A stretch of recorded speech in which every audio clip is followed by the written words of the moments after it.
चाहिए और ना ही सार्वभौम का सुख चाहिए। फिर क्या चाहिए?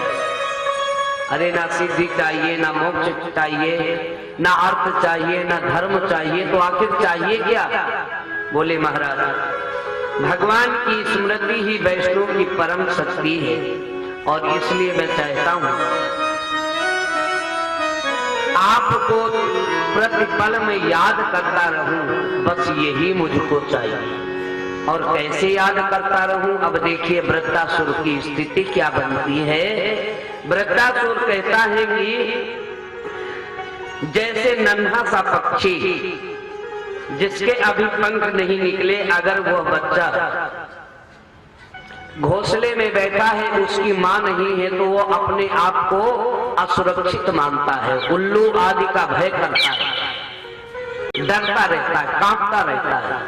परंतु जैसे ही उसकी मां आती है तो उसके मुख से आवाज निकलने लगती है, चहचहाने लगता है।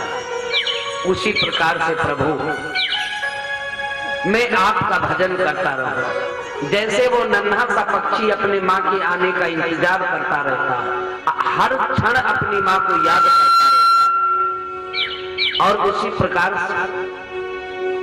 मैं आपको याद करता रहूं। लेकिन यहां स्वार्थ है, इसलिए मां को याद कर रहा है। आगे वृत्तासुर कहता है, प्रभु जब वन में गौएं घास चरने के लिए जाती हैं, छोटा सा बछड़ा घर में रह जाता है जो मां के ही दूध पर निर्भर रहता है।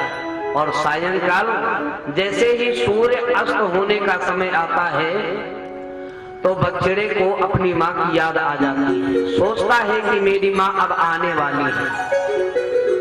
पूरे दिन याद करता है, लेकिन जब मां के आने का समय होता है, उस समय बछड़ा उस रस्सी को भी तोड़ने का प्रयास करता है जिसमें वो बंधा रहता है। उसी प्रकार से प्रभु मैं आपका नाम स्मरण करता रहूं हर क्षण प्रतिपल, कहते हैं। और अंतिम मेरी इच्छा क्या है, जैसे परदेश में गए हुए प्रिया की याद में उसकी प्रेमिका अपने पति को क्षण प्रतिक्षण याद करती रहती है, उसी प्रकार से मैं आपको प्रतिक्षण स्मरण करता रहूं। एक क्षण भी ऐसा ना हो जिसमें कि आपका नाम मेरे मुख से अलग हो जाए। और उसने घुमा करके एक ही मुक्का दिया, सो इंद्र महाराज का हाथी भी धराशायी हो गया, इंद्र के हाथ से वज्र भी छूट गए। वृत्तासुर कहता है, मैं तुझे ऐसे नहीं मारूंगा, अपना वज्र उठाओ, क्योंकि बिना वज्र के मेरी मृत्यु होने वाली भी नहीं है, मैं ये भी जानता हूं। इंद्र को बड़ी शर्म आ रही वज्र उठाने में। इंद्र महाराज उठे, अपने हाथी को स्वस्थ किया, हाथ फेर करके पुनः वज्र को उठाया। अब जैसे ही वृत्तासुर भुजा उठाता है प्रहार करने के लिए, इंद्र ने वज्र से उसकी भुजा काट दिया। दूसरी भुजा उठाता है, उसे भी काट दिया। अब तो वृत्तासुर भीषण विकराल मुंह फैला करके इंद्र महाराज की तरफ दौड़ा, लेकिन करते क्या, कुछ सोच पाते उतने में ही वृत्तासुर इंद्र महाराज को निगल गया। गोविंदाय नमो नमः।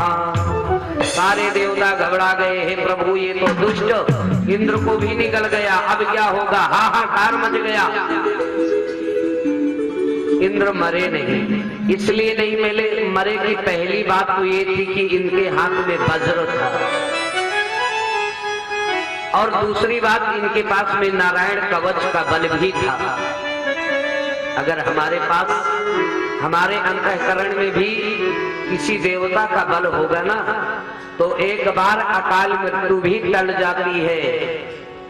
और अगर हम स्वयं के बल पर खड़े हो जाते हैं ना, अकाल मृत्यु ना भी हो तो भी हो जाती है। गोविंदाय नमो नमः। वृत्तासुर महाराज इंद्र को पेट में निगल गया। अब इंद्र महाराज क्या करते, तो बैठे बैठे वज्र से वृत्तासुर का पेट फाड़ने लगे। और जैसे ही पेट फाड़े तो पेट फाड़ते फाड़ते 1 साल लग गए। 1 साल बाद महाराज इंद्र वृत्रासुर के पेट को फाड़ करके बाहर आ गए। बोलिए राधा रमण भगवान की। परीक्षित महाराज ने पूछा, गुरुदेव ये वृत्रासुर इतना बड़ा महान भक्त कैसे हो गया? था तो राक्षस, लेकिन रणभूमि में खड़ा होकर के भी इसे भगवान नजर आ रहे थे। कारण क्या था? बोले सुनो, वृत्रासुर जो था पूर्व जन्म में चित्रकेतु नाम का राजा था। एक बार ऐसा हुआ, चित्रकेतु जो राजा था इसके कई रानियां थी, एक लेकिन संतान एक रानी के भी नहीं थी। अंगिरा ऋषि ने प्रसाद के रूप में फल दिया, वो इन्होंने छोटी रानी को खिला दिया, उनके गर्भ भी हो गया। जब बालक थोड़ा सा बड़ा हो गया तो अन्य रानियों को सौतिया डाह शुरू हो गया। भाई सबत तो चून की भी गुरु होती है, सबत होती है, पहले तो नाम ही सबत है, लेकिन अगर आटे की भी सौत बन के तैयार हो जाए वो भी बुरी लगने लगती है। कहते हैं इन रानियों को सौतिया डाह डसने लगा, इसलिए इन्होंने किया क्या, विष मिला करके उस बालक को पिला दिया दासी के हाथों से। बालक सोया और सोता ही रह गया। महाराज जी ने बड़ा कष्ट होने लगा। राजा और रानी छाती पीट पीट करके रोने लगे। उसी समय अंगिरा ऋषि देवर्षि नारद के साथ में पधारे। अंगिरा ऋषि ने समझाने का प्रयत्न किया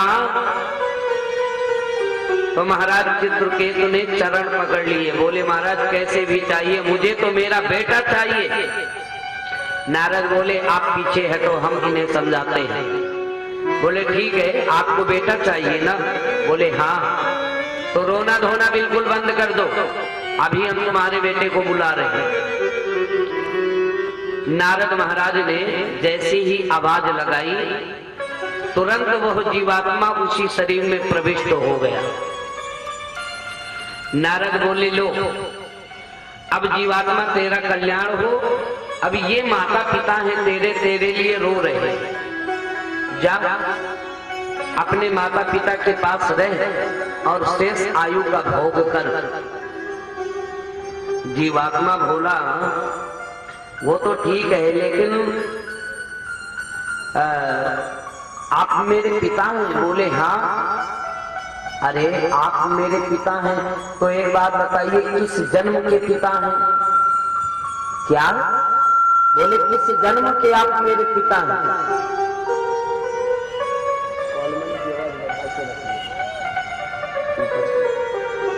किस जन्म के आप मेरे पिता हैं वो भी परिचय दीजिए।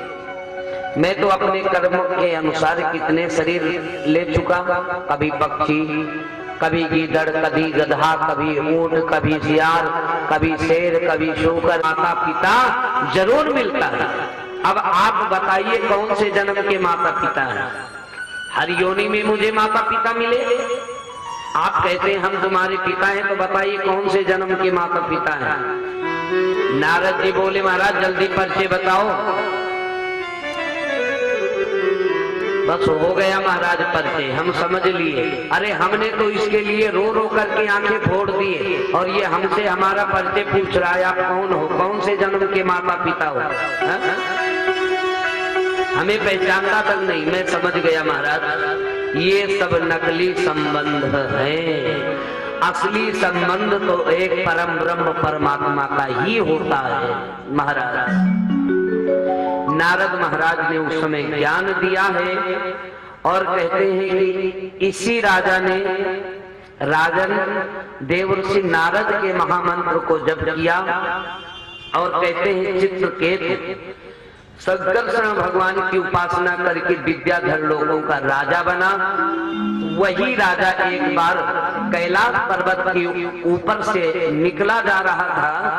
आज भूत भावन भगवान भोलेनाथ माता पार्वती को अपने गोद में लेकर के बैठे थे और संतों को उपदेश दे रहे थे।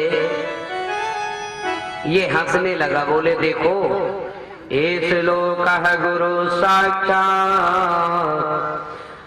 धर्मं वक्ता शरीरणम् आस्ते मुख्यः सभायां वै मुथुनीय भूय भार्यया।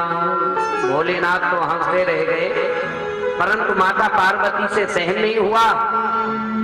उन्होंने श्राप दे दिया, तो हमको देख करके हंस रहा। अरे तेरे आंखों में काम भावना है, जो जगत के प्रत्येक स्त्री को काम भावना से देखता है वो राक्षस होता है, इसलिए जा मेरा श्राप है तो राक्षस हो जाता है। चित्रकेतु माता की स्तुति करने लगा, मां मैंने आपको असभ्य शब्द तो कहे नहीं थे, जो मुझे अच्छा नहीं लगा वो मैंने आपको टोक दिया। शिष्टाचार तुम हमें सिखाने आए हो, इसलिए इसका फल तुम्हें भुगतना पड़ेगा। जब माता के चरण पकड़ लिए, माता ने कहा ठीक है, मेरा शाप मिथ्या तो नहीं हो सकता, तू असुर जरूर बनेगा, लेकिन असुर देह में भी भगवान के नाम को याद रखेगा। आज ये वही चित्रकेतु नाम का राजा था जो वृत्तासुर बन करके प्रकट हुआ है। बोली नारायण भगवान की जय, श्री सुखदेव जी महाराज की जय।